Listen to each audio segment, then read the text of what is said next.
Fala galera, aqui é o Brody, beleza? Tudo certo, né? Então tá bom, cara. Começando mais um vídeo aqui do Minha Vida em Vinil. E olha só, cara, no dia 8 de outubro, eu participei aí de um podcast, mais uma vez, né? Do podcast Prisioneiros do Rock, cara. E lá a gente falou sobre um tema muito legal, sobre um disco muito legal chamado Breakfast in America. Então esse podcast já foi ao ar, você já deve ter ouvido muito bem. E agora eu quero trazer, cara, o que a gente conversou lá pro meu canal, que é o Minha Vida em Vinil, né? Deixei dar um tempinho, o pessoal veio e curtir mais aí o Prisioneiros do Rock. Aliás, se você não conhece Prisioneiros do Rock, cara, não sei o que você não tá fazendo que não curtiu ainda. Procure em todas as plataformas de streaming aí, que é um podcast muito legal. Eles estão muito bem posicionados aí, cara, ganhando cada vez mais e mais e mais seguidores. Tá muito legal, uma galera muito massa que curte eles. E o cara, conteúdo de primeira, né? Meus amigos Felipe e Christian aí, que atualmente encabeçam aí o Prisioneiros do Rock. Então, cara, hoje, aqui no Minha Vida em Vinil, você vai ver esse bate-papo que a gente teve aí.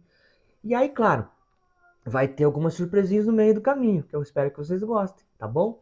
Então é isso, espero que todo mundo acompanhe aí. O papo não é muito comprido, não, vai ter 1 hora e pouquinho, mas vai ser bem legal, beleza? Um beijo pra vocês e aí vamos se encontrar no próximo vídeo. Valeu!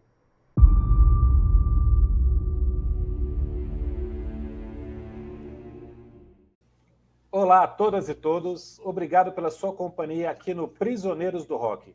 Meu nome é Felipe e hoje eu e meu camarada Christian FM temos o prazer de receber mais uma vez o nosso amigo Luiz Fernando Brode, do canal Minha Vida em Vinil do YouTube. E vamos falar de um descasso lançado em 1979, o sexto trabalho da banda inglesa Supertramp, Breakfast in America. Vou passar a palavra para o Christian para ele dar uma contextualizada, para falar um pouquinho dessa banda antes da gente começar a conversar sobre esse disco. E aí, Christian, bom dia, boa tarde, boa noite. Muito bem, bom dia, boa tarde, boa noite. Brode, mais uma vez, uma alegria estar com você. Vamos fazer mais um programa bacana, com certeza. Felipe, né, como sempre, olá. Que banda, né, cara? Que banda importante, que banda memorável é o Supertramp, né? Uma banda britânica formada ali no finalzinho dos anos 60, né? Especialmente calcada na figura de dois multi-instrumentistas, compositores e cantores, né? O Rick Davies e o Roger Hodgson. Num primeiro momento, uma formação um pouco vacilante, alguns discos que não são muito lembrados, né? O primeiro disco é um disco homônimo chamado Supertramp, capa estranha, mas com muita qualidade sonora, né? Apenas não tem canções memoráveis, né? Um disco que não está no Spotify, é difícil de tem que encontrar nas redes aí, YouTubes da vida e tal. Mas é um belo trabalho. Depois o segundo também não fez sucesso, Indelibly Stamped é o nome, mais ou menos, aí, meu inglês macarrônico, né? Um pouco desigual, tem muita guitarra, algumas coisas meio blues, né? Mas já começa a aparecer aqui e ali aqueles pianos elétricos, né? Que os Wurlitzers e tal, que ficaram famosos por distinguir o som da banda. Né? Os vocais também, as combinações de vocais começam a acontecer, você tem já essa combinação das vozes, né? Um falsete muito característico do Rick Davies, né? Um falsete também muito característico do Roger Hodgson. As composições também começam a ficar interessantes, mas não é assim, não são discos ainda que vão chamar muita atenção. Não tem nenhuma música ruim, na verdade. Você ouve e fala assim, que coisa horrorosa. Umas coisas meio prog ali, às vezes lembra um pouco umas coisas do Gênesis ali, do Peter Gabriel, né?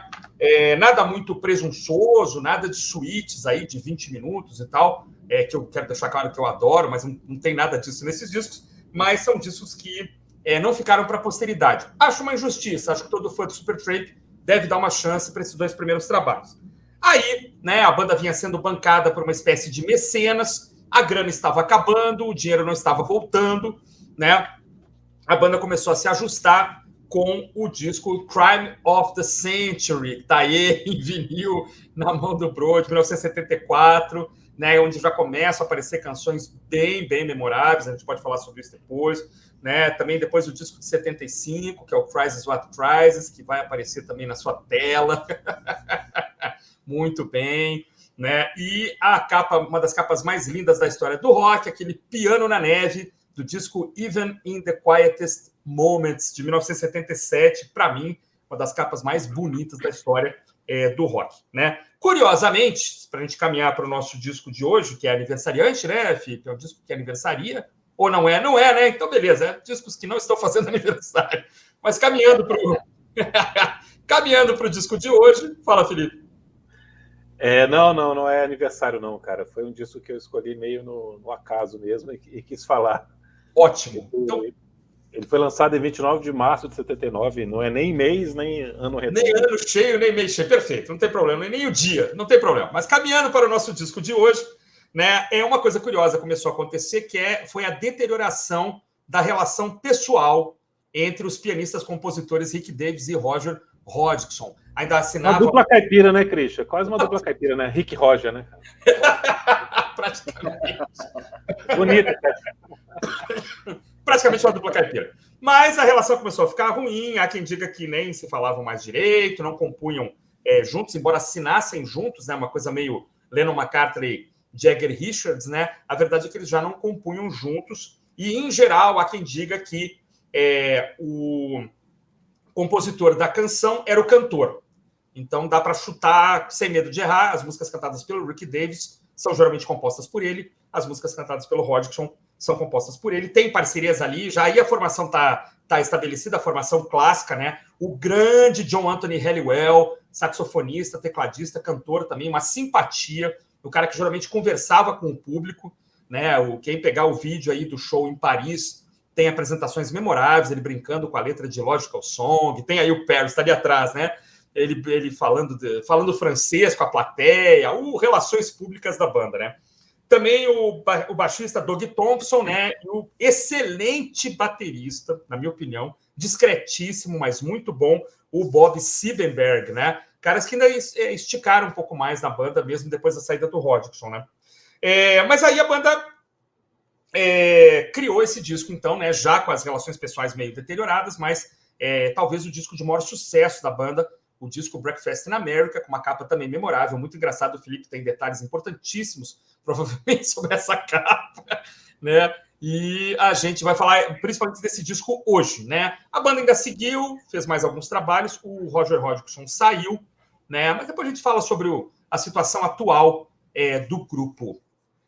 Eu não me lembro quando eu vi pela primeira vez, Brody, desde moleque, essas músicas estão lá. Eu tive aquele Autobiography, né? Um disco em vinil que aqui no Brasil saiu simples, né, com a capa, com um livrinho, né, essa maravilhosa capa, né, esse aí eu tive em vinil, acho que eu não tenho mais, era da minha primeira coleção, devo ter em CD atualmente, em CD tem umas 2 faixas a mais, se não me engano, né, mas lembro desde moleque. E você, quando descobriu aí Supertramp, quando ele entrou na sua vida? Lembro muito bem. Primeiro, boa noite, bom dia, boa tarde, enfim... Um bom dia, porque o dia começa num horário e termina no outro. É um dia bom. E um dia bom é quando a gente vem aqui para falar no podcast dos amigos, né, cara? Isso quando se tratando de Supertramp, então melhor ainda, né, cara? Muito obrigado pelo convite aí. Assim como o Felipe, não sou assim o maior conhecedor do Supertramp, tem esses discos que eu mostrei assim, mas eu lembro assim a primeira vez que eu ouvi o Supertramp, né? Até estava comentando com o Felipe antes dos bastidores, né? Antes da gente começar a conversar, que essa discografia, essa coletânea do Autobiography, né? Se não estou enganado, o Felipe também pode corrigir depois. Ela foi lançada em 86, né? Então, eu acredito que foi entre 85, 86 ou 87. Bem mais provável que tenha sido já no ano de 86, em decorrência dessa coletânea, né? Nessa época eu tinha 9 anos de idade, tá? Qual que era a diversão de um moleque em 1986, nos domingos, nos finais de semana, depois do almoço com a família, né? Era pegar uma sessão de cinema. Então, as saudosas sessões de cinema, que você pegava 2 ou 3 sessões, assim, assistia os filmes, né? Enfim, era o que passava lá. E eu lembro que entre uma sessão e outra, existia o pessoal das rádios, que vieram os antigos DJs, né? E eles tocavam várias músicas, e eu escutei a primeira vez numa dessas sessões Logical Song, cara. E essa música me marcou muito por causa desse começo com o Wurlitzer aí, né? Aquela single, essa riffzinho, né? E uma curiosidade que eu levei isso por muito tempo na minha vida é que eu achava que essa música não era do Supertramp, mas sim uma música do Rush, cara, porque o timbre de voz era muito parecido, né? Eu pensava, mas é Rush, não, cara. Depois que eu fui descobrir de muito tempo que era Supertramp, falei, aí, ó, cara, viu só? Então, minha ligação com a banda vem desde 86, mesmo sem saber quem era. Mas eu me lembro que a primeira música que eu escutei foi It's Raining Again, que fez muito sucesso aqui no Brasil, tinha videoclipe, e aí um primo meu mais velho morava no Rio, isso aí, 83, 84, quando o disco saiu, um primo meu comprou, era meu vizinho. Eu lembro de ter gravado só It's Raining Again, daquele disco Famous Last Words, né, que é o disco do cortezinho da corda bamba, né, que é uma capa belíssima também, que está aí com certeza, o corte da corda bamba. E aí fiquei com essa música na cabeça um tempão, quando saiu o Autobiography eu comprei. E aí fiquei ouvindo ele muito, achava todas as músicas maravilhosas, mesmo as mais esquisitas, né? Crime of the Century soou esquisita para mim por um tempão. Mas a gente encarava, né? Vambora, vamos nessa. E tu, Felipe, lembra de It's Raining Again ou tu descobriu antes? Cara, eu descobri pela Autobiography, que saiu em 86. E é interessante porque esse disco vendeu pra caramba aqui no Brasil. Eu tava fazendo uma pesquisa algum tempo atrás no Jornal do Brasil, no Acervo, e tem uma matéria do final de 86 onde é comentado os grandes vendedores de discos daquele ano. E Supertramp está lá com 250 mil cópias vendidas da Autobiography, né, dessa coletânea. Eu não sei se esse número é real, não é, mas não interessa. A verdade é que vendeu pra caramba e tocava pra caramba. Tocava no rádio como se fosse uma banda nova, como se fosse um lançamento. E é interessante que a gente escutava, assim, né? A minha pequena bolha adolescente ali, da galera que curtia rock, escutava como se fosse realmente uma banda nova. Não só porque a gente não conhecia nada, nunca tinha ouvido falar, não era uma banda tão famosa assim como um Led Zeppelin, um Genesis, né? Que você escutava as pessoas comentando, mas porque eu acho que as músicas do Supertramp, até hoje, têm um frescor muito grande, cara. Elas não parecem feitas nos anos 70 e ficaram marcadas como música dos anos 70, sabe? Não é aquele som tão característico assim. Eu acho que a maioria delas envelheceu muito bem e a gente era meio chato nessa época, como eu já comentei em outros episódios, tá? A gente está sempre comentando sobre isso. Mas o Supertramp não, soava gostoso, assim, soava uma coisa bem interessante. Ainda mais porque, principalmente nesse disco que a gente está comentando hoje, eles conseguem um equilíbrio muito grande entre o que é ser pop e o que é ser progressivo, né? Eles talvez seja desse disco aqui uma das definições mais perfeitas de um art rock, porque eles não abrem mão de fazer um álbum onde você capricha nos arranjos, capricha na harmonia, capricha na dinâmica das músicas, que é uma coisa que eu quero chamar muita atenção aqui quando a gente passar para o faixa a faixa. Mas ele não abre mão também de ter melodias grudentas, de ter refrões que vão fazer você ficar empolgado, né? É um equilíbrio muito difícil, que parece que é fácil de fazer, né? O cara é bom, vai fazer um disco pop aqui, mas não é, cara, não é. E eles conseguem muito bem.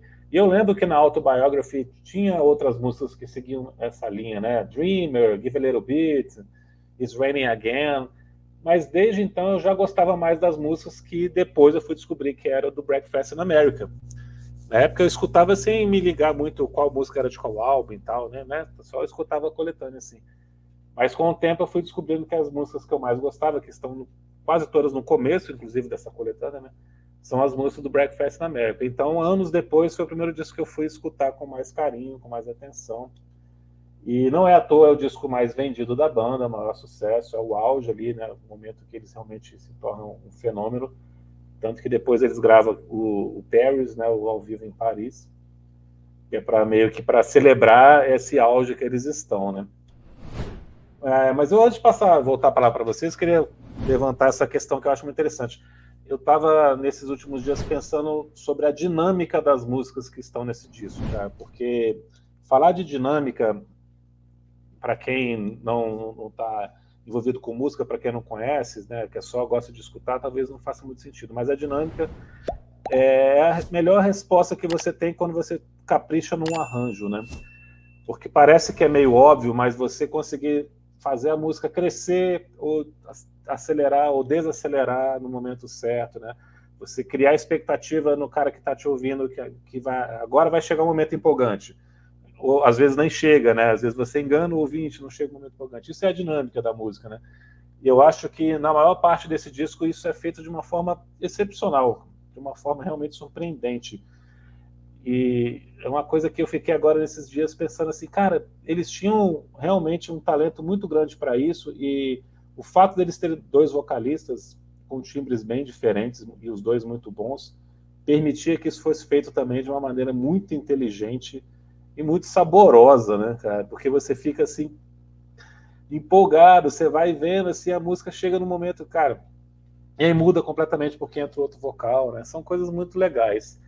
Eu acho que eles têm esse grande mérito, além de vários outros nesse disco aqui, como o uso de instrumentos pouco comuns para o rock, né? Como tuba, Castanholas. castanholas, Clarinete, clarinete, solos de clarinete, né? Aliás, eu não sei nem, cara, tá acreditado como tuba, mas eu fiquei na dúvida se era tuba porque achei que o som era muito agudo, cara. Talvez fosse aquele bombardino, que Bombardino.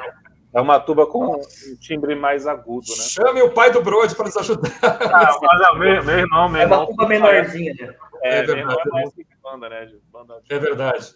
Eu não tenho condição de opinar. Eu não tenho condição de opinar. Mas é interessante a observação antes de passar para o Brode, é o seguinte: a questão do arranjo, eu acho que assim, uma coisa que talvez o rock tenha aprendido em discos como o Álbum Branco dos Beatles, ou no Night at the Opera, você não ter medo de experimentar, né? Pô, eu acho que uma castanhola fica boa aqui, bora, cara. Sabe? Os Carpenters já tinham usado castanhola também.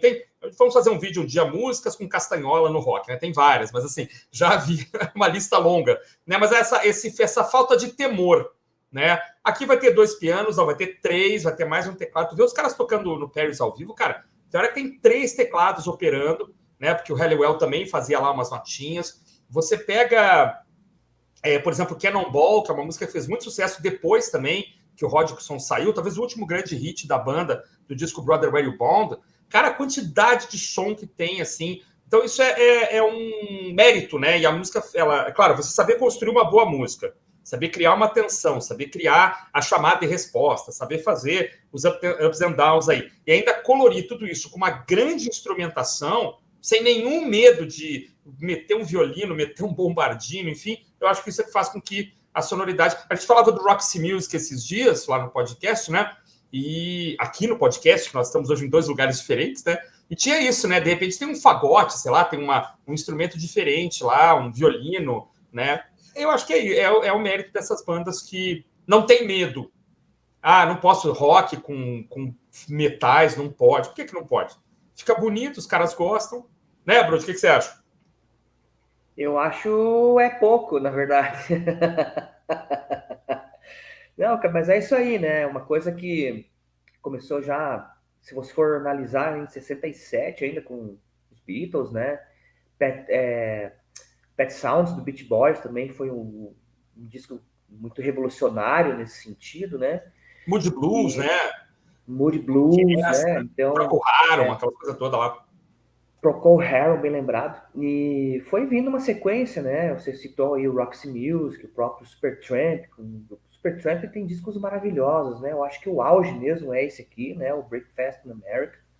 É o disco que tem a maior quantidade de singles aí, né? Tanto que só nessas discografias, não, essas coletâneas, né, cara? É que eu falo discografia porque eu lembro do Autobiography, daí minha cabeça confunde um pouco. Mas essas coletâneas aí, no Very Best 90, tem 4 músicas desse disco aí, né, cara? Take the Long Way Home, daí tem mais Breakfast in America, Goodbye Stranger e The Logical Song, né? Então você vê a quantidade de singles que esse disco teve. Aí, citando ainda mais gente, David Bowie, cara, e aí Oasis usou muito isso, essa qualidade sonora, né? Então, tem uma importância muito grande, né, cara? E para você ver que a música, o rock, principalmente, ele não é só baixo, bateria e guitarra, não, né? Teclado, pode muito mais, né? Às vezes um tamborim, né, cara? Sepultura não colocou lá a tribo indígena tocando com eles, ficou sensacional, cara. Então é manter a cabeça aberta, né? A música você não pode ser cabeça fechada. Claro, não, não me levem a mal, mas tem coisas que não combinam mesmo, né? Você tem que saber bem certinho o que você faz, senão fica feio. Mas é a capacidade dos caras de serem grandes músicos e grandes arranjadores, né? Isso, Você falou, tá perfeito, assim, o arranjo das músicas é muito bom, né? E elas vão para caminhos, às vezes, que a gente não tá esperando, né? Várias das músicas têm esse... Onde é que você vai agora? O Elton John faz muito isso, né? O Bowie também foi mencionado, né? Para onde isso vai? Vai para um lugar... Poderia voltar lá para a nota original, repetir tudo de novo, no entanto, eles vão para outro caminho. E isso, para quem ouve música num nível que a gente escuta, que é um nível mais atento, né? Não estou dizendo que é melhor ou pior que os outros, claro, mas é mais atento. O que nos chama a atenção é exatamente isso. Opa, o que vai acontecer agora? A gente adora, né, cara? A gente fica louco, né? Peraí, o cara foi para um outro mundo aqui e será que vai voltar? Será que não vai? Né? Aqui uma coisa meio jazzista, uma coisa meio bossa nova, uma coisa meio blues. Isso é fantástico, né, cara? Uma música dentro da música, né? Perfeito. É isso aí. É isso aí. Não é uma música só, né? Muito bem. Mas diga, vamos lá. Você chamou a atenção na sua fala inicial aí, onde você fez essa retrospectiva da carreira, sobre a quantidade de ótimas capas que o Supertramp tem, né? E aí isso é inegável, com certeza é uma das bandas que tem a melhor coleção de capas diferentes, originais pra caramba, né? E muito, muito bonitas. Agora, essa capa aqui talvez seja a primeira vez que eles tenham tentado ser muito engraçados e conseguido com todo o louvor, né? Com todo o mérito. Essa capa é muito legal. O que vocês acham? Né? Eu acho sensacional. Engraçadíssimo. Eu demorei para entender o que era. Eu também. Moleque, eu não... O que essa mulher tá fazendo aqui? Quando eu entendi, é fantástico. Eu demorei para perceber que Manhattan eram só objetos de cozinha, assim, de um bar, de um restaurante. É coisa que no vinil a gente vê melhor, né? No CD se perde um pouco. A capa é fantástica. Talvez seja a única capa criativa e engraçada deles, né? As capas que vêm depois. O Famous Last Words tem alguma ironia, né? A tesourinha para contar, mas já não é a mesma coisa. E a gente tem mais uma banda britânica viajando para a América, né? Fazendo brincadeira no primeiro momento com isso, mas né, os caras eu imagino que vivam hoje lá, né? Como Fleetwood Mac foi, né? Essas bandas que se tornaram bandas americanas, né? Eu acho engraçado, eu gosto, assim, para mim a mais bonita é do Even in the Quietest Moments, aquele piano na neve, me pegou desde o começo, um piano de cauda na neve, acho lindo, né, cara? Mas essa capa é muito boa, muito e é engraçada, talvez a única capa engraçada que a gente acha engraçado, talvez eles tenham tentado ser engraçados em outros momentos, mas depois mesmo, os discos mais modernos, né, os discos até 2002 ou 2003, quando eles param de gravar, Fresa Bird, uma capa linda, Things Never Change, se não me engano, que é um café da manhã no espaço também, muito bom, né? As capas são todas... Essa é a mais engraçada, talvez. Muito criativa. As duas primeiras são horrorosas, cara, mas depois eles acertaram... Horrorosas! Horrorosas! Mas depois eles acertaram.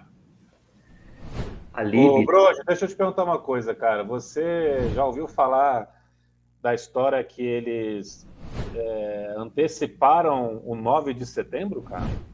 Nessa capa? Não. Você tá com a capa aberta aí? É o 11. Vou falar de novo aqui, cara. Fala de... Que eles eu falei 9/11. Falou o mês correto, Que eles anteciparam o 11 de setembro nessa capa. Foi uma previsão. Tem essa teoria? Não sabia. Previsão de Não sabia também. Você tá com a capa aí aberta? Você tá com o disco aí na mão, alguma coisa assim? Tô com ele minimizado aqui, mas eu já maximizei. Se você abrir aí, você vai ver que o U do Supertramp está em cima de uma das torres, né? Que é o World Trade Center representado. E o P está em cima da outra. Se você colocar isso no espelho, vira 9/11, 9/11. Teve gente que falou que o Supertramp antecipou, sabia, ou sei lá o quê. Ai. Eu sabia do Pyromania do Def Leppard, eu sabia. E tem um disco de rap também, que é exatamente o World Trade Center num alvo, né? Mas o Supertramp é demais, cara. Não. Pior que você colocar no espelho fica certinho, né? Coincidências bizarras, né, cara? Coincidências bizarras. Isso. É igual falar que o Paul McCartney morreu em acidente de carro, né? Não, você pode caprichar mais ainda na teoria falando que tem uma música chamada Goodbye Stranger, que poderia ser uma mensagem dos terroristas para a América. Subliminar total, Mas né? aí é a teoria da conspiração completa, né, cara? Gone Hollywood iria se chamar, na verdade, Gone WTC, mas eles mudaram o nome. Aí você pode inventar mil coisas, né, cara? Verdade. Mas não sabia dessa teoria, não. Ainda sobre a capa aí, não sei se você chegou a pesquisar também, né? Mas ela é uma paródia aí da trilha sonora do filme American Draft, né? Então tem essa paródia aí, né? Tem E essa moça, né, servindo, né, um sanduíche, alguma coisa, né? É um suco de laranja, né? É um suco de laranja, tem razão. É um suco de laranja. O Felipe tem uma brincadeira sobre essa capa, que não sei se ele vai fazer, mas ele fez. Não é assim, cara. Vou fazer assim, cara, porque eu comecei a olhar para essa capa, né? Esses dias agora que a gente ia gravar, tal, pensando, olhando aqui, prestando atenção. Depois que eu vi essa história maluca do 9 de setembro, do 11 de setembro, a história maluca do 11 de setembro, e eu comecei a achar que essa atriz me lembrava alguém, cara. E aí eu descobri que eu achava que ela era parecida com a atriz que participa de uma cena do filme Vingador do Futuro, com o Schwarzenegger, que ele tá com uma cabeça falsa de mulher, assim, que ele coloca para entrar disfarçado no aeroporto. Ela tem esse mesmo sorriso, cara. Sorriso. É muito parecido. Cara, cada memória que vocês revivem na gente aqui, que é impressionante, cara. E essa mulher era uma atriz, ela fez um ponto em vários filmes, depois participou de muitas séries, até recentemente ela estava atuando, assim, tipo 2000 e pouco ela estava atuando ainda, 2010, sei lá. Mas não é ela, não é a mesma atriz, não. Não é. Essa aqui chama Kate Murtagh. É um dos efeitos de... Eles chamam de CGI, sei lá? Não era CGI não, cara. Era uma coisa ainda na época que fazia as coisas tudo na mão. Mais para trás, né? É que aquela, quando abre a cabeça... 90. Quando abre a cabeça do Schwarzenegger, é um dos piores efeitos da história do cinema, né, cara? Porque ele parece um boneco, assim, né? Quando abre a... Porque ela vai abrindo em camadas, lembra? Quando né? ele se denuncia e o negócio começa a abrir. É horroroso o efeito, né, cara? Um daqueles efeitos para esquecer, assim, né? A cara dele dentro tá ruim, né? Mas até então tava muito... O efeito é legal, exatamente. O efeito de abertura é legal, mas a cara dele dentro é um boneco, né? Não é ele, né? É muito feio, mas realmente a moça... Depois que tu mandou a cena, cara, eu tava rindo sozinho aqui, cara, porque realmente a mulher é parecidíssima com essa moça aí da capa do Breakfast in America. Vamos para o faixa-faixa? Tem mais alguma coisa, alguma consideração? Querem falar mais alguma coisa? As anotações aí, as colinhas? Brody, tem alguma curiosidade, alguma coisa para acrescentar? Quando vocês me convidaram aí para fazer o episódio, né, a gente, igual aquela vez lá do Def Leppard, né, eu tive que pesquisar um pouco mais, né, adentrar um pouco mais na história e tal. E aí, cara, tem um site que para mim é muita referência quando se trata de música progressiva, que é o progarchives.com, não sei se vocês conhecem. E eu entrei lá no progarchives.com e digitei Breakfast in America. Então lá aparece o ano que foi lançado, tem várias informações, é muito legal. Se você não conhece, digita lá progarchives, né, archives.com, você vai ver. E aí me chamou a atenção, assim, cara, que eles têm um ranking, né, acho que vai de 0 a 5, ele tem uma pontuação de 3,95, então é bem colocado, né, e eles têm as estrelinhas, então, que vai de 1 a 5, né. Então, o pessoal votou aí, tipo, em 5 estrelinhas, que é o Essential, a Masterpiece of Progressive Rock Music. Então, 34% das pessoas votaram que sim, que ele é uma peça, um disco essencial, né, obra-prima do música progressiva. E 45%, cara, votou que é um disco que pode ser, assim, qualquer discografia, desde que seja prog rock. E tem muito review, assim, cara, muita coisa legal, assim, que os caras escrevem, que eu até separei aqui alguns comentários, né, que o pessoal escreveu e tal, mas o que mais me chamou a atenção, quando nós estávamos falando aí no começo, é que esse disco foi gravado aí entre 78, né, e o início de 79, claro, ele foi lançado em março, né, e nessa época, o que estava ainda em moda, o que era moda nessa época era disco music, né. Disco total. E aí eles tiveram que, bem que o Felipe falou, né, antes ali, achar um meio termo, assim, entre o rock progressivo e até esse rock mais art rock, que ficou mais conceitual, né? E aí eles tiveram um pouquinho de dificuldade, talvez, no começo, por causa da disco music, mas eles conseguiram encontrar o seu caminho, né, cara? E, cara, daí, eu não vou falar das faixa, porque a gente vai entrar nisso aí agora, mas as faixas são simplesmente, assim, de um primor, né, cara? A sequência de músicas também é muito bonita, né? E como eu disse, 4 músicas desse disco aí estão em praticamente todas as coletâneas os coletâneas, né? Os 4 singles Pois viraram. mas eu tenho dificuldade em qualificar como prog rock. Eu ia te perguntar isso agora, Christian. Você acha Eu não conseguiria qualificar. Se ele tivesse sido lançado em 84, sim, mas em 77, 8, não. Eu acho que é difícil, porque algumas faixas, claro, talvez a última faixa, que é um pouco maior e tal, que tem mais. Descamba para um jazz depois, mas enfim. Eu tenho dificuldade de qualificar. Eu fico com art rock aí com muita tranquilidade, mas com prog eu não consigo, não. Tem uma definição aqui que acho que vai casar muito bem com isso, que é uma banda pop comercial com alguns arranjos de rock progressivo. Pronto, perfeito. Eu acho que prog faz parte do coquetel, mas não é a razão de ser deles, não. Talvez os primeiros... Eu acho que nem nos primeiros discos, o pessoal fala muito que os primeiros discos tem um acento prog, não sei o quê. Eu acho que, assim, eles têm faixas prog. Tem músicas que podem ser tranquilamente qualificadas como prog. Lembrar que a faixa final do Brother, Where You Bond, tem 16 minutos de duração, parece Pink Floyd, e tem participação do David Gilmour na música. Né? Então tem faixas prog, sem dúvida, mas o disco como um todo, cara, com The Logical Song, com Goodbye Stranger, não... Assim, há a coisa dos formatos suíte em algumas faixas, né? Como o Brod falou, a faixa se transmuda, ela vira outra coisa, mas daí a qualificar como prog é como dizer que Happiness is a Warm Gun dos Beatles é prog. Não é uma suíte, ela tem elementos, né, de construção ali do prog, mas eu não consigo qualificar, não, como prog. Eu acho que é isso. Há elementos, né, de jazz, eu vi até bossa nova nesse disco. Tem uma faixa para mim que é pura bossa nova. Né? Então tem jazz, tem bossa nova, tem prog, tem rock, tem blues e tal. Tem pop descarado, né? E tudo junto, um coquetel. Como outras bandas do período também, que não se encaixam assim num rótulo só. Né? Não dá para dizer que aqui está no mesmo bolo do Yes, no mesmo bolo do Genesis, do King Crimson.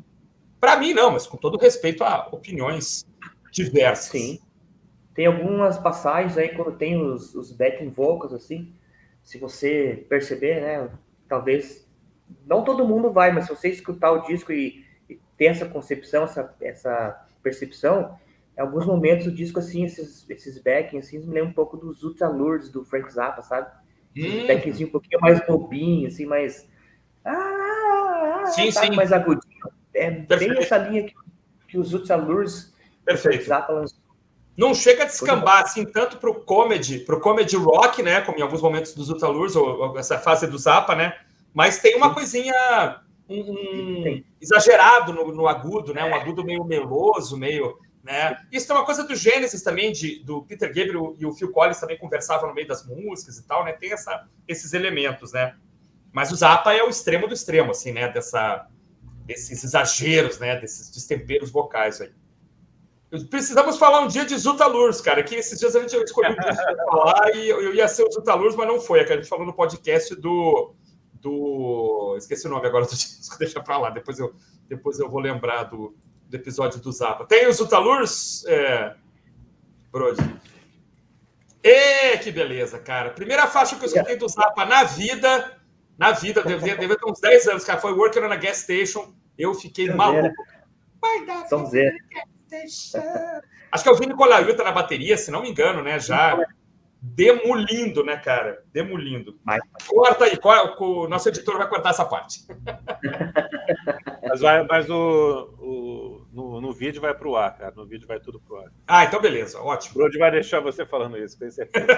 Ele gostou. Eu acho que o vocal de Wind Up Working on a Gas Station deve estar no tom certo, mas isso é uma outra história. Geralmente eu canto no tom certo. Diferentemente da animadíssima Give a Little Bit, que abre, né, com seu violão de 12 cordas, lá que o Hodgson toca até hoje, que abre o disco anterior. Esse disco abre com uma música difícil, Gone Hollywood. Difícil, eu acho, cara. Ela demora a empolgar, demora a pegar.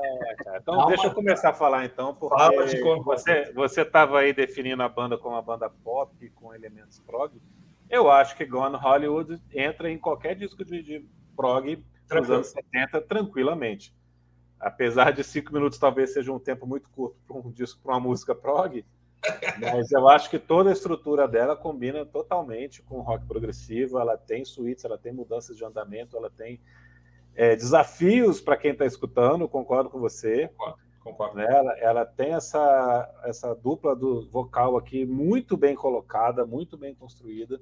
É o primeiro momento aqui dessa dinâmica que eu falei inicialmente aparecendo. E realmente ela destoa do restante do disco porque ela é menos fácil, ela é menos pop, ela é mais complicada, mas eu acho a música mais bem gravada, mais bem pensada, mais bem elaborada desse descasso aqui, cara. Eu acho que é uma abertura que realmente pode assustar e fica diferentona demais do restante do disco, mas eu acho empolgante, sim. Ela demora a me pegar, só isso. Ela é muito boa, mas ela é desafiadora. Eu jamais colocaria para abrir. Se eu fosse da banda, sabe, isso aqui não pode abrir o disco, tem que entrar lá para o final. Mas é muito boa, só que é desafiadora. Mas é que eu acho que a intenção deles foi proposital colocar isso, porque logo na sequência já tem o maior clássico da banda, entendeu? Exatamente. Então, tipo, sei lá, imagino que na cabeça deles, assim, vamos colocar isso aqui que tem essa coisa um pouco mais difícil de você absorver e abstrair, sei lá. E aí, na sequência a gente já vem com pá, cara, impressionante como um riff fica marcado para sempre, né? Impressionante, cara. Lógico que o Song é uma música para a gente escutar no ano 2200 e falar, tá na minha lista top 10. Assim, as 3 da sequência, né, cara? As 3 na sequência são maravilhosas, né? Lógico que o Song chama atenção demais pelo vocal, agudíssimo em certos momentos, né? Também desafiador, assim, para qualquer cantor, né? Chegar lá no último Who I Am. Uma letra bacana, o Felipe gosta de analisar letras, certamente ele vai falar a respeito. E talvez a melhor faixa do disco, hein? Que pelo menos é que fez mais sucesso. Felipe. Não, com certeza é o hit do disco, a mais famosa, o maior sucesso da carreira da banda, provavelmente. Né? Tem uma outra ali que pode disputar esse título aí, mas talvez aqui seja um momento onde se define essa questão da voz do Hodgson como uma coisa muito aguda, muito diferente, mas que não está exagerada, como, por exemplo, eu acho que ela está em It's Raining Again, que ela chega a me incomodar um pouquinho. Ela chega a ser enjoativa, eu acho. It's Raining Again. Eu acho que o Song não. Ela está num equilíbrio muito bom. Ele chega em alturas impossíveis ali no final, né? Que é aquele último que ele sobe ali. Cara, eu não consigo fazer isso nem em falsete, cara. Eu brinco, Felipe, que eu conseguia fazer com 18 anos, com 19 eu já não conseguia. É inacreditável. Uma letra muito inteligente, uma letra de amadurecimento, né? Uma letra de desilusão, de perda de sonhos, perda de ilusões com a vida. Você pode estar falando de qualquer fase da sua vida, na verdade. Talvez uma criança de 9 anos já entenda o Logical Song da mesma maneira que um adolescente, ou uma pessoa um pouco mais velha também, que ainda tinha algum tipo de fé, algum tipo de ideologia, algum tipo de crença. Ela está falando muito sobre isso, né, de perda de ilusões. E, cara, eu acho que é um pouco cruel a gente falar que essa é a melhor música do disco, porque tem o problema dela ter tocado muito também, né? Se você pegar alguém que nunca escutou e vai ouvir agora, ela vai impressionar mais. Talvez ela impressione mais, conquiste mais. Mas, para mim, hoje, ela não é a melhor do disco. Deve ter sido já também, com certeza, mas hoje eu acho que seria injusto eu colocá-la como a melhor do disco. Apesar de ser maravilhosa, fantástica. Mas essa ouvida agora me fez descobrir coisas que eu não tinha ouvido ainda nesse disco, que eu gostei muito. Então já engrena aí a próxima. Cara, Goodbye Stranger, eu acho uma coisa muito fantástica também. Aqui tem o melhor exemplo daquela dinâmica que eu estava falando, porque a estrofe é cantada pelo Davis, pelo Rick Davis, e quando a estrofe termina pela primeira vez, cara, Não sei se vocês vão lembrar exatamente disso, né? Dessa dinâmica, mas ela tá te jogando para um momento assim, que vai ter um estouro, assim, a banda vai crescer, ele vai gritar, né? Porque ele vai fazendo uma voz assim mais arranhada, assim, quase um drive. E não, cara, a música cai. A música cai e fica tan, tan, tan, tan, tan. Só o tecladinho assim, bem pequenininho, aí ele vai crescendo bem aos pouquinhos.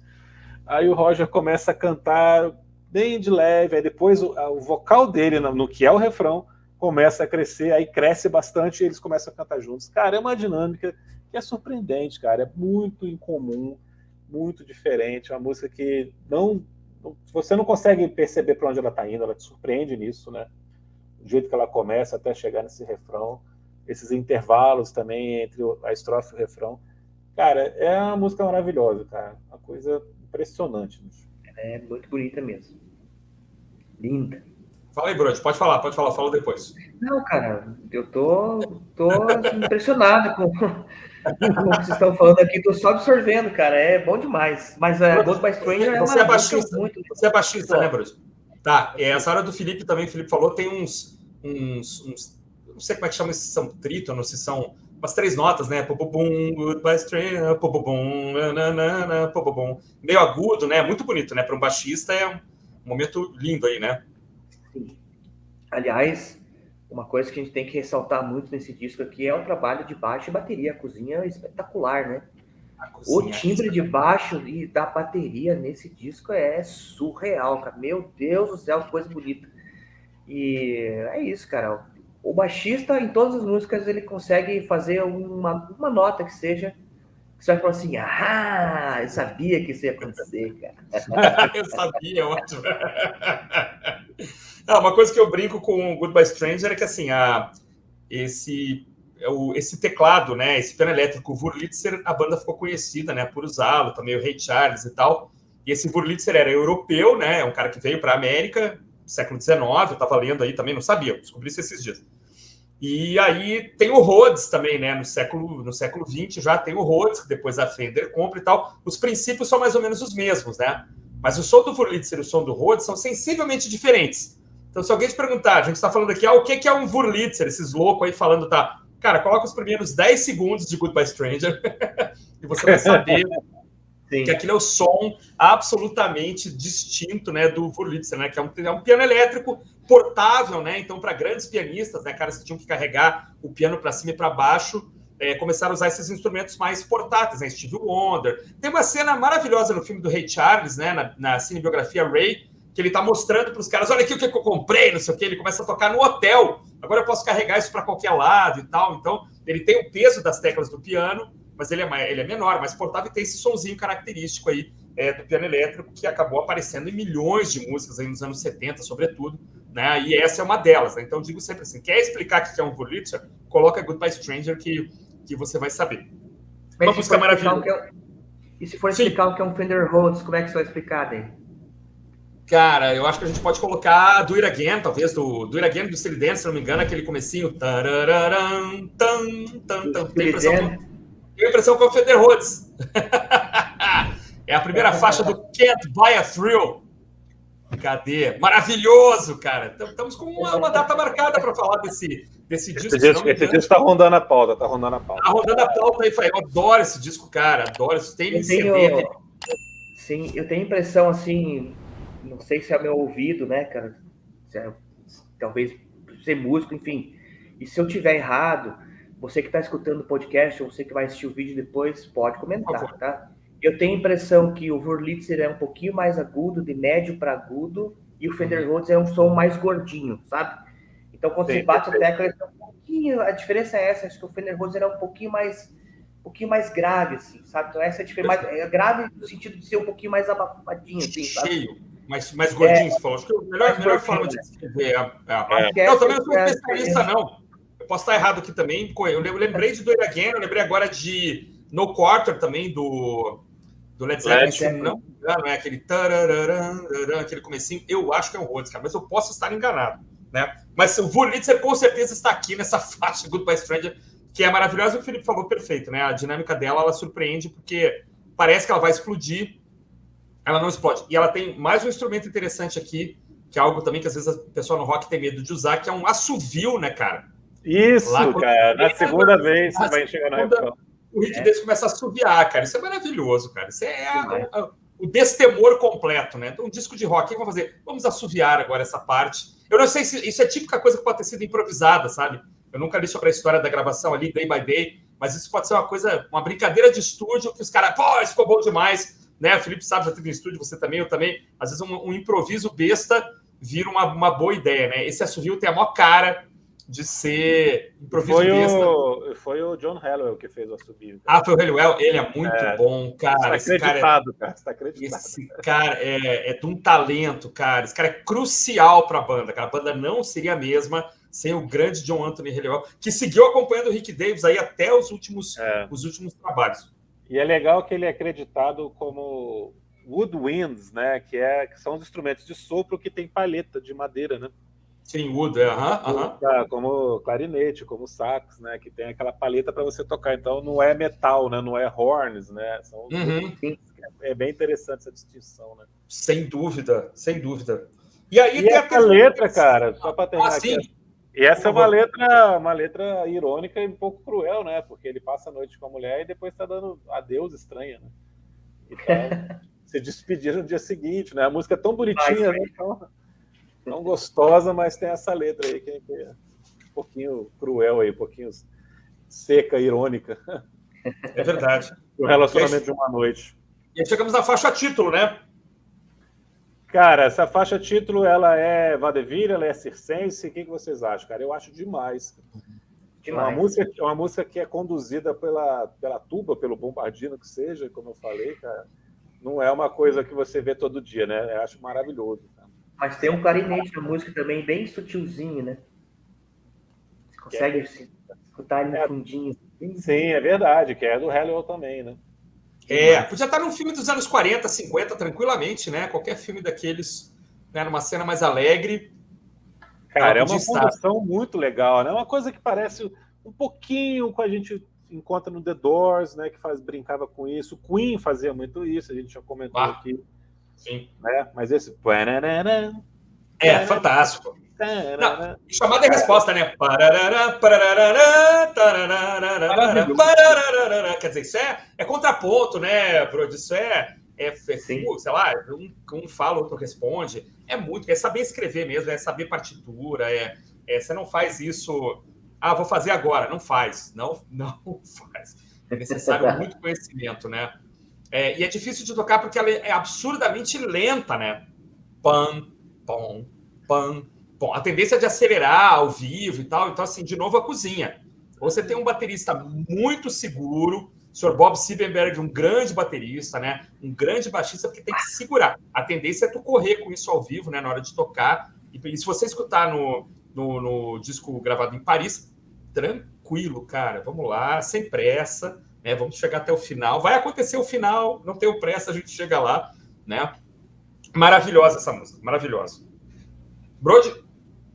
Sim, concordo com você. E eu acho que nessa época aí não era muito utilizado também a questão do metrônomo, né? Hoje a música ela é muito quadradinha, muito certinha, né? Você tem que ter um metrônomo. Nessa época aí tem a impressão que eles faziam o uso de overdubs, mas me parece assim que é gravado tudo ao vivo, todo mundo na mesma sala.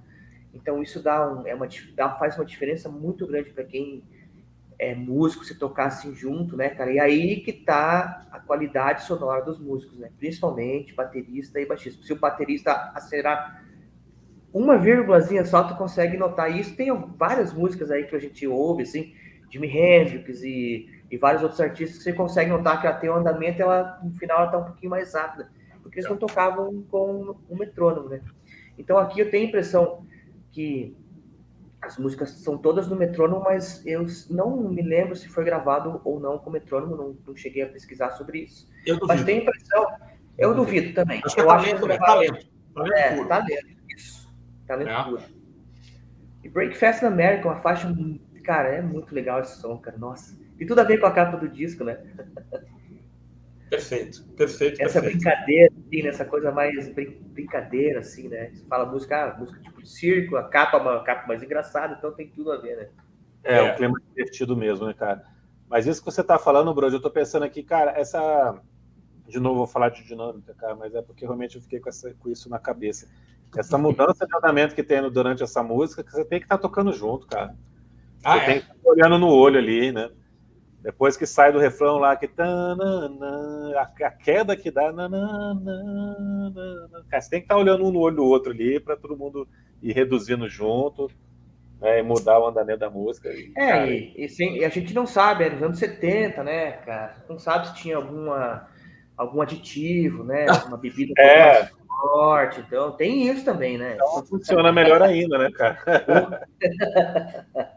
É provável. E assim, os caras não estão só tocando, né? Os caras estão tocando e cantando para caramba, né, cara? Fazendo vocais ali, intervalos difíceis, com agudo, né? Como tu falou, qualquer coisa que está fora do lugar, você vai para escanteio, cai todo mundo, né? Então, realmente, a gente vê esses grandes estúdios antigos, né? Colocava um tapume aqui, um tapume ali, mas tinha um visorzinho, né? Os caras estavam se vendo, estavam se falando, né? Claro, às vezes tem um overdub de vocal. Tem um vídeo famoso do The Who, acho que é Who Are You?, que aparece eles tocando e depois fazendo os vocais em overdub, né? Os 4 no mesmo microfone, né? Isso é muito importante, cara. Isso é os anos 70, né? Eu acho. Legal. E aí nós chegamos na faixa do Elton John do disco, cara. Cobra direitos autorais aqui de Old Darling. Você acha que lembra Elton John? Vocês acham? Cara, eu não tinha percebido isso, assim, até você falar. Mas agora que você falou e pensando na música, realmente, cara, tem muito a ver com Elton John. No começo é muito Elton John, depois até que ela muda, né? Eu acho que essa música é um crescente muito grande, um crescendo muito grande. Ela evolui bastante, ela fica melhor da metade para o final. Mas o começo me lembra muito Elton John. Agora você falando, e realmente tem isso aí mesmo, cara. Eu tô concordando plenamente. Como é louca a música, as músicas, o mundo da música é impressionante, incrível, né? Parecido com tal coisa, você, não é, mas falando não, realmente, cara. Tem como é que é mesmo, né? Como é que é mesmo? Esse é o tipo de assim, eu chamo de balada Rick Davis, né, cara? O cara faz essas baladas, ele tem essa habilidade, né, de escrever músicas lentas, ele tem um vocal muito bonito, acho assim, muito característico, né? Esse vocal mais grave dele, né? Embora ele alcance o falsete, é um falsete diferente, né? Um falsete bem... a região que ele faz é diferente do Hodgson, né? Muito interessante. E é o que ele seguiu fazendo, na verdade, cara. Se vocês pegarem os discos mais novos para escutar, eu acho que vale muito a pena, né? Esses fizeram aí nos anos 2000.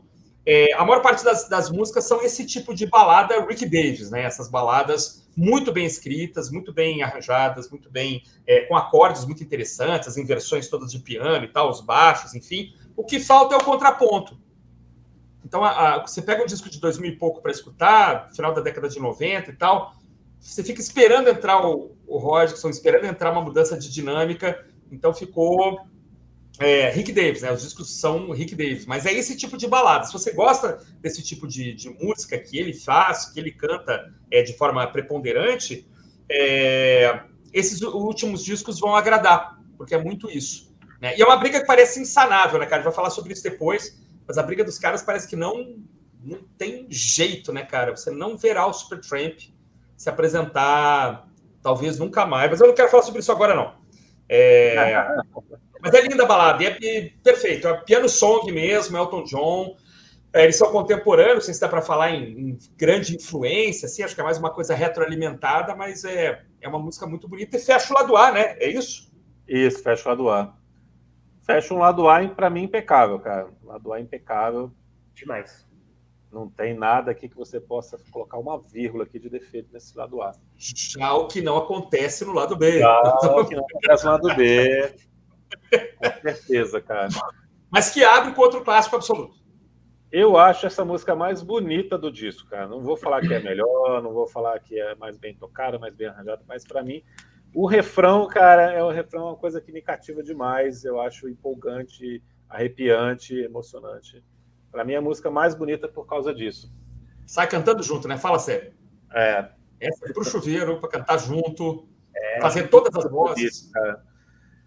Eu acho, de novo, aqui também a diferença entre a melodia da estrofe e a melodia do refrão, e o jeito que a música vai caminhando até o refrão, é uma coisa muito incomum de a gente ver com essa qualidade.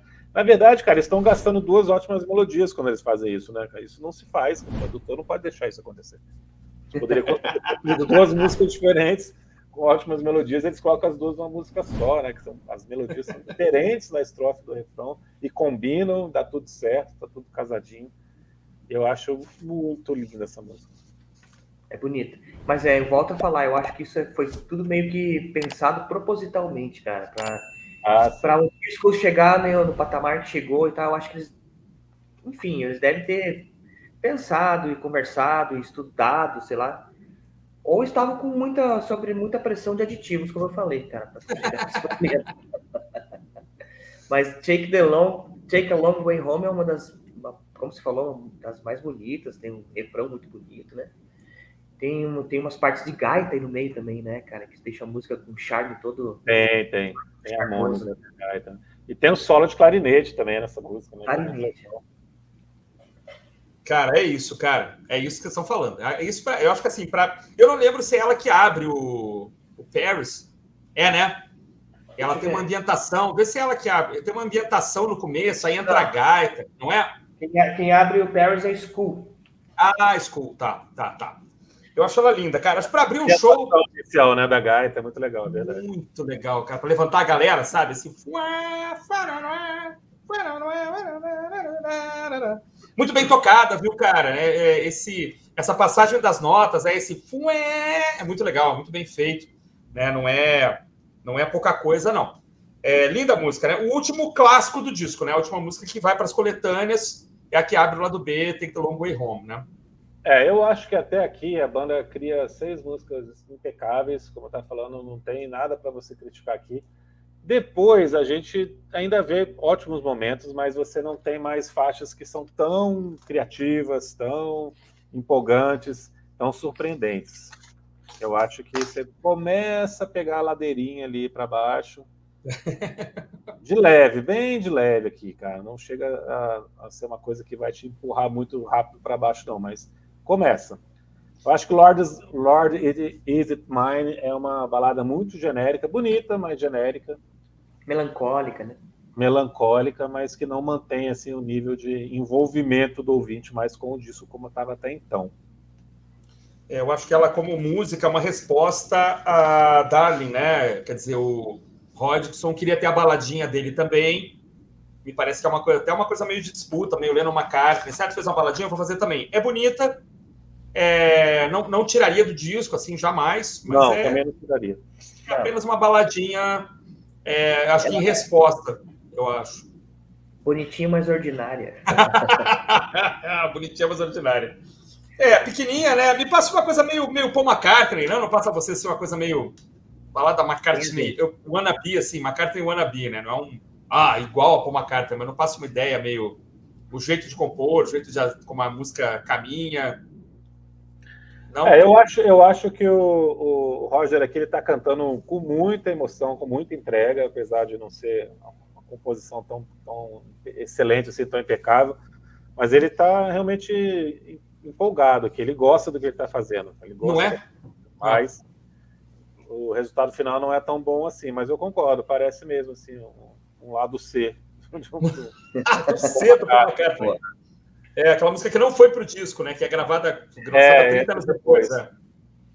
Mesma coisa que eu acho de Just Another Nervous Wreck também, cara, que também é muito bem intencionada, muito bem composta, mas que não consegue chegar no mesmo patamar de qualidade. Eu acho a mais fraca. Eu acho a mais fraca do disco. Não que ela seja ruim. Apesar dela ter um solo muito bonito, né? Tem. Pois eu não tô falando que ela é ruim. Uma tem que ser a mais fraca, né? Para mim, Just Another Nervous Wreck é a mais fraca. É a que não me pega. Ela desenvolve bem, assim, ela vai, né? Ela chega num refrão bacana, mas quando ela fica boa, até eu já perdi a vontade de escutar, assim. Eu tava escutando bastante esses dias esse disco, né? É uma música que vou ler um negócio aqui. Já acabou? Nem vi, sabe? Ela não prende minha atenção. Infelizmente. E aí vem a bossa nova do disco. Mas o Brody não concordou com a gente, cara. Ele tá fazendo uma cara de que acha que ela tá cara. Eu concordei com vocês, cara. Para mim o que me chama a atenção mesmo na música é o solo, né? Tem um solo muito, muito legal e tal. Mas é assim, cara, o lado B, para ser bem franco para vocês, o lado B assim não é a parte do disco, o lado disso que eu tenho ouvido mais. Uhum. E às vezes eu coloco até o Darling e volto para ouvir de novo o lado A. Você vê, tipo assim, que o lado B. O lado B eu confesso que eu vi muito pouco, assim, cara. Então, eu tenho pouca memória com o lado B, né? Mas ouvindo esses dias que a gente se programou, eu concordo com vocês que é mais fraquinho do disco mesmo, assim, apesar de ter um solo muito bonito, né? Como eu falei, ela não é ruim. É que no canon todo aí ela ficou mais fraca, na minha opinião. Ela não é ruim, mas tá longe de ser boa. Exatamente, é isso aí. Perfeito. Definiu. E aí vem a bossa nova do disco, na minha opinião. Bossa novinha. Jobiniana. Casual Conversations tem um clima bonito, agradável. Eu acho que passei ali entre uma bossa nova de americano, né? Tem uma pitadinha de jazz ali. Não tem como ser bossa nova se não é brasileiro fazendo. Todo respeito aos gringos aí que tentam fazer. Mas, cara, tem um grande mérito que é durar 3 minutos, né? A menor faixa do disco. Eu acho também esquecível aqui, cara. Não me empolga. Não empolga, não compromete, não... E aí, para mim, chega na pior faixa do disco, que é Child of Vision, que eu acho que é um arranjo pouquíssimo inspirado, repetitivo. 7 minutos, né, cara? Cansativo, cara. Depois, quando ela tenta ser uma coisa diferente a partir da metade pro final, ela só se torna uma música que realmente é enfadonha. Ela poderia ter 5, 7, 11, não ia fazer diferença, não é isso. Eu acho que é uma escolha mesmo que eles fizeram aqui de arranjo que não me pega, cara. O Christian tá rindo porque ele acha que ela é maravilhosa, quer ver? É por causa que ela tem uma meia mais progressiva. Sonzeira. A progressiva é Gone Hollywood, cara. Essa não é progressiva, não. É um jazz prog. É uma jazz de 3 da manhã já. Os caras estão fazendo a mesma coisa e achando que estão arrasando, cara. Brody, fala primeiro e depois eu falo. Não, cara, eu queria falar que, tipo assim, é um disco que é bem construído, né? Talvez não fosse uma ou duas faixas aí, poderiam ser esquecíveis, né? Ou então descartáveis, entendam como quiser. Mas é um disco que ele não é um disco difícil, né, cara? Ele tem 45 minutos, mais ou menos, de audição. É um tempo muito bom. É uma coisa que eu já conversei com outras pessoas. Hoje em dia você compra um CD, às vezes um CD tem 1h10, 1h15. Eu acho chatérrimo quando é muito tempo assim. Já passou de 40 minutos, cara, 45 minutos eu já não consigo mais ter aquela vontade de ouvir, sabe? Por isso que, só abrindo um parênteses aqui, esses últimos dias eu tenho ouvido um disco do Oasis, que é o Morning Glory, né? As faixas passam tão rápido, cara, que você, quando vê, tá ouvindo de novo, sabe? É o que poderia acontecer com esse disco, com todo esse tempo. Mas tem essas 2 ou 3 faixas aí que poderiam ter sido melhor trabalhadas, enfim, né? Parece-me que é para encher linguiça, né? Encher o tempo do disco para... temos que entregar com X músicas, vamos colocar essas aí, tá tudo certo. Eu gosto dela. Eu gosto, eu acho que me parece que parece que tem um esforço conjunto, assim, do Davis e do Hodgson, dá a impressão que eles estão trabalhando juntos, posso estar enganado, né? Ele tem um final jazzístico, né? Que talvez pudesse ser um pouco mais inspirado, pudesse trabalhar mais esse piano, né? É um solo meio longo mesmo, assim, mas eu não me incomodo. Eu acho uma música legal, acho uma música bacana. Acho que em certos momentos ali o refrão quase me lembra assim, o Yes, assim, quase, mas não chega a lembrar, né? Eu logo me dou conta que não é o Yes, mas os vocais estão muito bem apurados, né? A cozinha, de novo, está fazendo um belo trabalho até para segurar o andamento para esse solo mais longo, né? Talvez realmente eles tenham esticado a música propositalmente, mas ela, para mim, ela fecha bem o disco. Se pegar todas as músicas, a música que tinha que fechar teria que ser essa. Nós temos essas aqui. Qual vai fechar? Coloca Child of Vision. Eu gosto dela, acho que ela criativa, acho que ela só talvez, para quem, né, de repente não gosta de músicas muito longas, ou que não vão a lugar nenhum, num certo momento parece que ela não vai a lugar nenhum, incomoda. Eu acho legal, em um certo momento, que ela não vai a lugar nenhum. Eu também não acho isso, assim, a priori, ruim. Entendeu? É um solo. Ele vai solar de novo, vai de novo. E você fala assim, tudo bem, vamos nessa, vamos ver onde é que ele vai. E não vai mais para lugar nenhum. E a música termina. Mas eu gosto dela. Acho um grande tema e perfeita para fechar. Né? Eu vou... Pode falar. Você acha que nessa música aí, a Child of Vision, algumas partes de bateria assim tem uma levada meio disco music, vocês conseguem notar isso também na música ou não? Não me chamou a atenção isso. Mas eu acredito. É verdade, cara. Eu fiquei escutando muito esse final dela, né? Até para poder falar mal, né? Eu escutei de novo. Mais atenção. Não, para ver falar mal é uma arte. Falar mal é uma arte. Né? Não, para ver se essa dinâmica realmente ficava muito repetitiva e tal. Talvez até o fato dela ter essa dinâmica que vai para lugar nenhum, como o Christian falou, tem um pouquinho disso, né? De ficar como se fosse uma disco também, né? Uma coisa mais... um loop, né? Eu não sei se a bateria exatamente tem a mesma condução, né? De uma bateria... Realmente não prestei atenção, mas vou ouvir de novo. De repente é mais uma observação. Você pensar num prog com a bateria disco é muito engraçado, né? É um jazz prog, né? Com uma bateria disco. Mas isso é muito comum na década de 70, né? Essas bandas que realmente pegam uma música, que é um tema simples, e transformam numa jam aí, numa coisa mais longa e tal. Tá bem contemporâneo, né? Tá bem dentro do que era o rock na época, né? Então... Mas eu gosto dela, eu gosto do refrão, eu gosto da forma como o refrão aparece, meio que repentino, assim, meio... A segunda vez não, mas a primeira vez ele assusta um pouco, assim, Eu não vi os acordes direito, tá, mas é uma troca de acordes que me parece inteligente, assim. Legal, eu gosto, cara. Mas aí a gente está aqui para, às vezes, discordar mesmo, e isso aqui é bacana.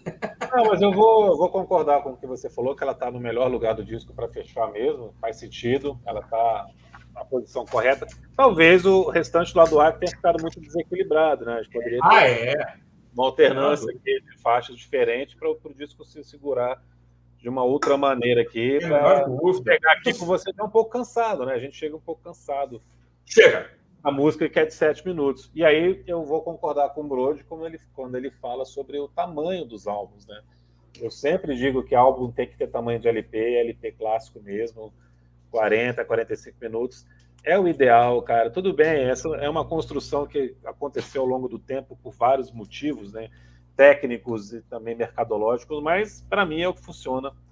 Eu acho que o tamanho do LP é o que faz a gente escutar sem cansar. Às vezes você começa de novo, ou às vezes você acha que não, beleza, tá bom, vou passar para outra coisa, mas discos acima disso realmente são complicados. Até hoje eu acho isso. Cara, eu me lembro só um comentário paralelo, assim, eu fui tentar escutar o Sandinista do The Clash, acho que eu fiquei uma semana para ouvir o disco. Ele não é tão longo, não. Um mês para escutar.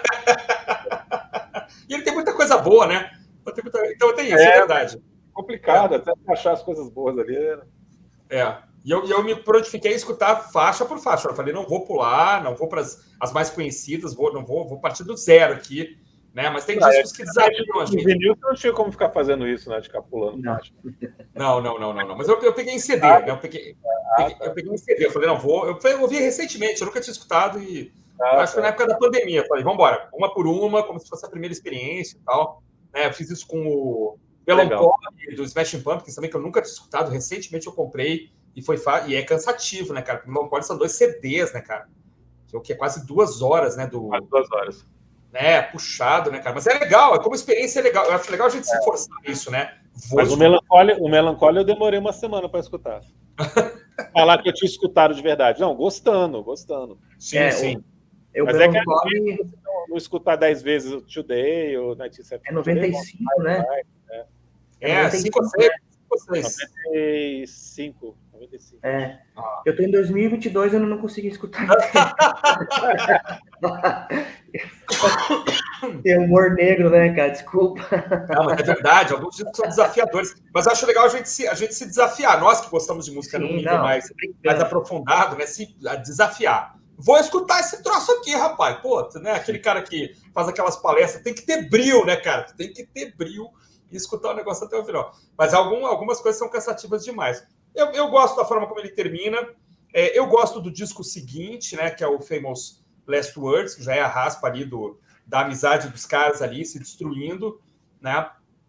Então, Os cara, discos você já viu sim. alguma coisa sobre Casual Conversations, e agora não vou lembrar qual é a outra, que seria, na verdade, uma música deles, um falando pro outro sobre o relacionamento deles, cara? Cara, Alice, eu li alguma coisa que tem recadinhos. Recadinhos, parece que é música de relacionamento amoroso, mas não, é relacionamento amoroso dos brother ali. Exatamente, tem uma coisa, o amor sem sexo ali, né? Eu acho que tinha umas alfinetadas, cara, realmente. E aí, infelizmente, a briga dos caras virou uma coisa hoje aparentemente insanável, né? Assim, por que ninguém ouve falar? Nossos sobrinhos e filhos e tal nem sabem, se não é pela gente, nem sabem que a banda existe. Os caras brigaram, né? O Hodgson saiu em carreira solo. Eu tenho um ou dois discos solo dele, são interessantes, assim, nada mal, né? E os trabalhos também do Supertramp, 3 ou 4 discos aí, tirando Free as a Bird, que é um disco meio sintético, assim, que é meio, a instrumentação é meio ruim. O Johnson é o Rick Davis, cara. As baladinhas do Rick Davis, músicas um pouco mais aceleradas, alguns experimentos aí mais ousados, né? Mas aí dizem que eles fizeram um acordo verbal que o Rick Davis podia seguir com o Supertramp sem tocar músicas do Roger Hodgson. O que é impossível, né, cara? É assim. E aí o Hodgson falou que se sentiu traído, que eles não são mais amigos. Acho que nunca foram, né? Mas eles não são mais amigos e tal. E aí, mais recentemente, a banda ia voltar para uma turnê, acho que 2015 ou 2016, e a saúde do Davis deu uma declinada violenta. Ele vem enfrentando, acho que um mieloma, um câncer aí que tá... a turnê está adiada de forma infinita. As idades estão avançando um bocado também já, né? Todo mundo aí além dos 70 anos já. Então, talvez a gente não veja mais, a não ser bandas tributo aí. O que é bom por um lado, mas é uma pena. Uma pena. Porque os caras... Eles não foram contatados aí para tentar uma volta tipo Pink Floyd em 2005 no Live Aid também, não? Eu não sei, bro. Eu não duvido, mas não rolou. Né? O Hodgson teve se apresentando, tocar até aqui em Brasília, né? Ainda tem um alto nível de vocal, né? E tal. Então poderia, né? Mas tu vê, até o Floyd voltou e o Supertramp, assim como os Smiths, né? Lá que o Felipe adora, são bandas que talvez não vejamos tocar, né? Não. Você sabe que eu tenho uma teoria sobre isso, né, cara? Não vou repetir para você. Banda boa é banda que acaba. Essa é a teoria do Felipe. Banda boa tem que acabar. Tem que acabar, cara. Deixar lá, pô, tá ótimo aqui que eles fizeram, maravilhoso. Cara. Mexer pra quê nisso, cara? Tem pra que fazer isso, não. Ficar essa coisa que nem o Gilmour e o Waters aí, disputando relançamento. O Animals demorou 4 anos para ser lançado com essa remasterização, porque eles ficaram brigando sobre o encarte, cara. É verdade. É complicado essas coisas, né? O pessoal também... tem umas brigas muito boas. Cara, eu gosto muito do Roger Waters, eu gosto do Roger Waters como pessoa pública também. Mas a relação dele com a banda, ele é um babaca, velho. Porra, né? Não tem condição, cara. Ele saiu da banda, a banda não é dele. Ele vai ficar exigindo como é que vai ser o encarte do disco, cara. Não tem condição, né? É verdade. E aqui é a mesma coisa. Do Animals, né? Só a parte. O que é? Não sei se você viu isso, por que o Animals demorou a sair remasterizado. Eu achei que era uma coisa do encarte, eu achei que era uma coisa da mixagem, era uma coisa a respeito das músicas, não. Cara, o trabalho gráfico... Ele queria explicar no encarte aquilo que a gente explicou no nosso episódio. Qual que são as influências, né? Que você estava pensando na época para escrever as músicas e tal. E o Gilmour falou, não, cara, a gente nunca fez isso, a gente nunca explicou letra, nunca explicou música. Não tem nada a ver com o Pink Floyd, pelo contrário, né, cara? Sempre foi uma banda que ficava aquela coisa meio... uma aura, assim, né? Distante e tal, uns caras meio... alienígenas até, não tinha nem nome da banda na capa dos discos, tá? Agora vai ficar explicando música. Não, tá mais do que explicado, né, cara? O Animal já foi cantado, decantado, já foi, né, absolutamente interpretado. O encarte tá lindo, chegou para mim anteontem, tá lindo, coisa mais linda do mundo, ficou o trabalho gráfico do disco, uma besteira. E isso talvez esteja atrapalhando o Supertramp também, né, cara? Porque você pega... os discos não são relançados, não conheço edições assim comemorativas mais recentes, né? Tem umas edições deluxe aí dos anos 2000, mas o Spotify não tem um monte de coisa, não tem os primeiros, não tem os últimos, né? Então mesmo para os nossos ouvintes neófitos, né? Tá difícil acompanhar a carreira desta grande banda. Talvez esse episódio de hoje ajude um pouquinho aí a entrar nesse universo Supertramp, né? Talvez, quem sabe. Aproveitando que nossos programas aí estão sendo cada vez mais assistidos e ouvidos, né? Então, quem sabe isso chega aí para uma galera nova, que é muito agradável, né? A gente pode encaminhar aqui para algumas considerações finais. É um som, como foi falado no começo, muito agradável, muito palatável. Não tem nada de complicado, nada de difícil, né? Não sei se a obra da banda já foi comprada aí para algum grande grupo, mas deveria, porque dá para usar em filme, dá para usar em propaganda, dá para usar em um potencial mercadológico enorme, né? E tá meio perdido, né? Uma banda meio perdida no limbo aí da música, né? Não sei o que vocês acham. Eu acho que ela poderia ter tido mais reconhecimento, né? Mas o que atrapalhou um pouco foi mesmo essa briga entre os dois, né? E briga de egos, quando mexe com o ego de pessoas, né? Então, às vezes, pode ser que tenha muita influência disso, Desculpa. Mas a banda poderia ser muito maior, ela ficou no... É aquela banda que fica no segundo escalão ali, né? Que ela é uma banda espetacular, com músicas impressionantes, músicas muito bem arranjadas, vários discos bons, um disco acima da média, mas ela parece que ela chegou naquele limite, assim, e não foi mais para frente, né? Enquanto outras bandas, Queen, vamos supor aí, Queen e outras bandas que ficaram maiores, talvez tiraram um pouco do brilho deles, assim, né? Mas concordo com você quando você fala que falta, o Spotify poderia, talvez por questões contratuais, né, de gravadoras e por própria parte deles mesmo, né, poderia sim haver um grande relançamento, porque a gente conhece muita gente que gosta dessa banda aí. E a partir de hoje muito mais gente vai gostar, né? Porque o podcast vai para muitas pessoas e elas vão gostar demais. Tomara, né? Tomara. Cara, eu acho que talvez tenha faltado uma condução de carreira mais inteligente, né? Um gerenciamento do legado. Talvez eles não conseguissem mais fazer ótimos discos a partir de meados dos anos 80 mesmo, e tá bom, né? Então, ou talvez eles conseguissem fazer umas coisas mais pop que agradariam outro tipo de público, mas de qualquer maneira, o legado não foi bem tratado, né? Quer dizer, participar de shows, participar dessa onda nostálgica, tá aparecendo de novo aí, conquistar outros ouvintes para ir atrás desses grandes sucessos, como tantas bandas fazem, né? Então acaba que fica uma banda ali perdida, né?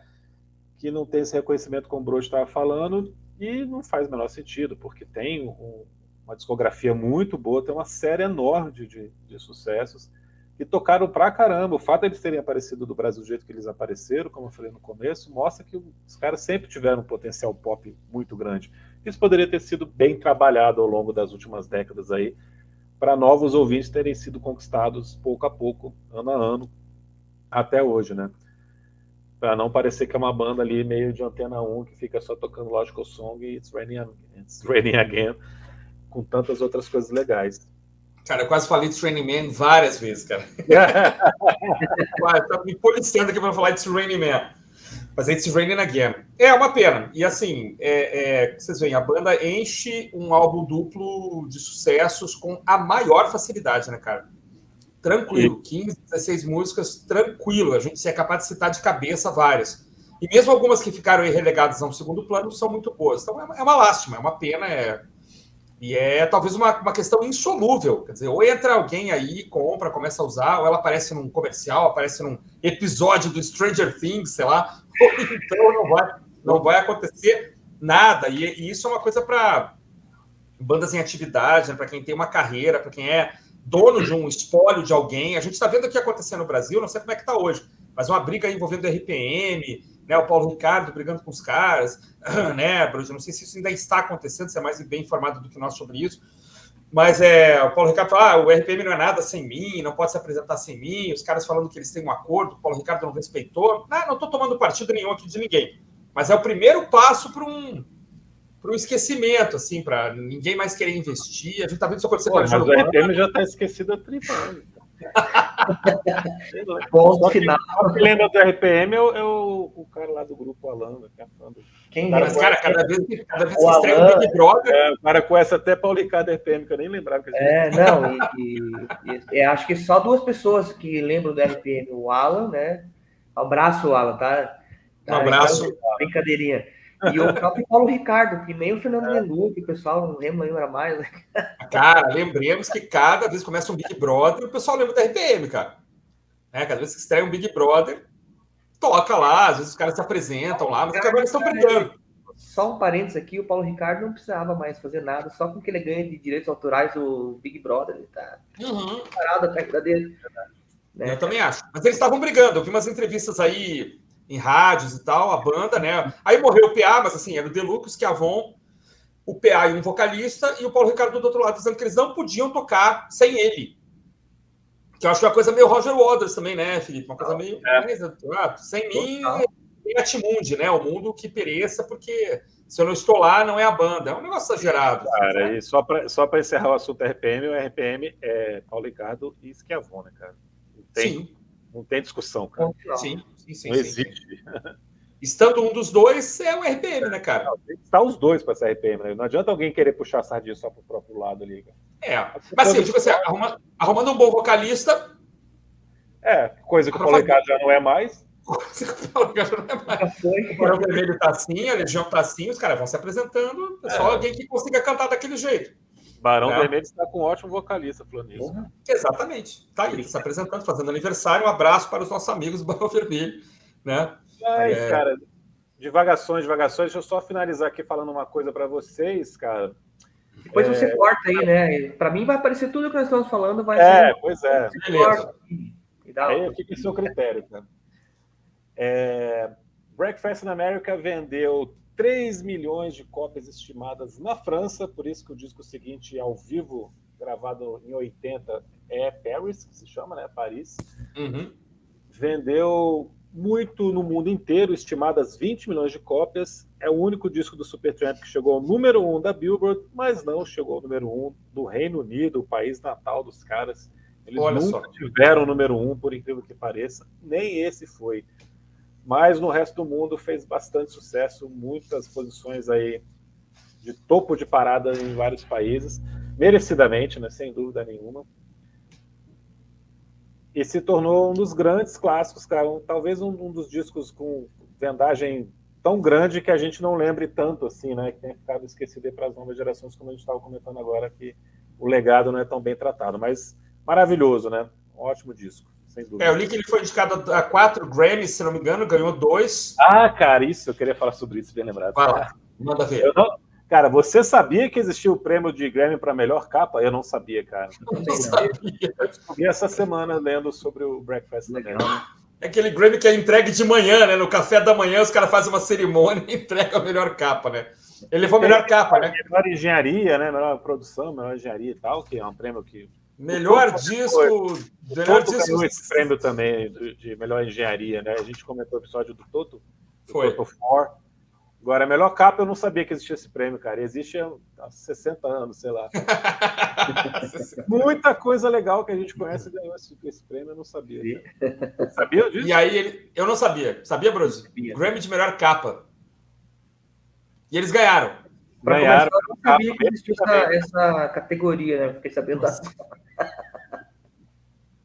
Caramba. Cara, quem ganhou a melhor capa? Sgt. Pepper's Lonely Hearts Club Band ganhou a melhor capa. Olha só, que surpresa, cara. Tô olhando aqui agora os vencedores, cara. Tattoo You, do Rolling Stones. Maravilhoso. Speaking Tones, do Talking Heads. Cara, é um prêmio justo, né, cara? Sim, com certeza. Mas eu nem sabia. Que ele não tem o destaque que mereceria, né? Qual é o outro Grammy, Felipe, que eles têm? Tu tá aí com a tela aberta? Best Engineered. Tá. Produção, né? E o que ele foi indicado? Os que ele foi indicado foram 2 que ele não ganhou, né? Álbum do ano e melhor performance vocal. Olha aí, cara. Perdeu pra quem? Pois é, isso é uma questão boa, hein? Cara, deixa eu ver se eu descubro rápido aqui. Vê se você descobre aí, depois a gente... 1980, Doobie Brothers. Doobie Brothers. Cara. É o disco que tem... Com Commodores, Barbra Streisand, Supertramp, Little River Band, que eu não sei o que é. Também não sei. Brothers. Minute By minute. É muito bonito. É o Michael McDonald já cantando na banda, cara. Aí os caras ficam bons demais. Esse disco é maravilhoso. É o que tem... É o que tem What a Fool Believes, se não me engano. What a Fool Believes. Acho que cara. Aí bagunça, cara. Bagunça. É difícil. E o outro é melhor álbum do ano. Álbum do ano. Vamos ver qual Barbra Streisand, provavelmente. Barbra Streisand estava concorrendo, cara. Com certeza foi ela. Não. Rapidinho. Lembrei daquele filme Será Foi que ele é, né? Billy Joel, cara. Foi seu querido Billy Joel. Billy Joel, cara. Qual o disco? 52nd Street. Ah, tá. Perfeito. Merecidíssimo. Eu nem sei o que tem nesse disco, mas é merecido, cara. Doobie Brothers, Kenny Rogers, Dana Summer, Supertramp ganhou o Billy Joel. Muito bem, cara. É difícil, né? A concorrência é complicada. Só de estar nessa lista já tá fantástico, né, cara? Espetacular. Cara, agora alguém me explica por que o The Wall foi indicado a melhor disco de 81. Coisas do Grammy, cara. Coisas do Grammy. O disco foi lançado num certo período que a lista já estava fechada. E perdeu. E aí ficou... Christopher Cross. Puta que pariu. Christopher Cross, cara, o disco do Flamengo lá, maravilhoso, cara. Aquele disco é maravilhoso, cara. Mas o The Wall é melhor, cara. Tá bom, cara. Senão vai ficar viajando aqui, a gente não para mais, cara. Muito bem. Então, a gente faz aí o encerramento do... Como se fosse do podcast, né? É isso? Depois... Isso é o podcast. Depois a gente vai para... Eu faço separado para o vídeo. Pode ficar tranquilo. Então tá, vou fazer aqui então. É isso aí, meus amigos. Agradecemos demais aqui a presença do nosso amigo Brody, Felipe, aqui é Christian falando. Falamos hoje sobre o disco Breakfast in America. Esse áudio vai estar no nosso podcast. O vídeo vai para o canal Minha Vida em Vinil, né? Do Brody. E a gente convida todos, claro, a continuar acompanhando nossos programas e também os programas do Minha Vida em Vinil, os canais do Instagram, né? As páginas. Como é que chama? Página ou canal? É página, né? Nossas páginas do Instagram com novidades aí quase todo dia. Todo dia, né, Felipe? Agora a gente está numa pegada também, cara, que todo dia tem novidade. Tem os drops que podem aparecer a qualquer momento. Temos aqui nossas colaborações, nossos amigos queridos que atendem nossos convites assim, de pronto. Sabe lá por quê? Nós não conseguimos entender, mas ficamos muito felizes sempre, né, quando a gente tem convidados. Falamos então de Supertramp. Brody, muito obrigado. Faça aí suas considerações finais também. Fale do seu trabalho, que é importantíssimo, que a gente admira demais. Eu passo para o Felipe depois. Muito obrigado. Obrigado eu, né, cara, pelo convite. Foi um exercício, assim como o outro que eu participei do Def Leppard, foi um baita exercício fazer esse resgate, pesquisar, reouvir, redescobrir, né? Então, quando a gente é convidado para um podcast desse nível, né, cara, a gente tem que se preparar e se preparar bem. Mas, de qualquer forma, se eu falei alguma bobagem, vocês editem aí.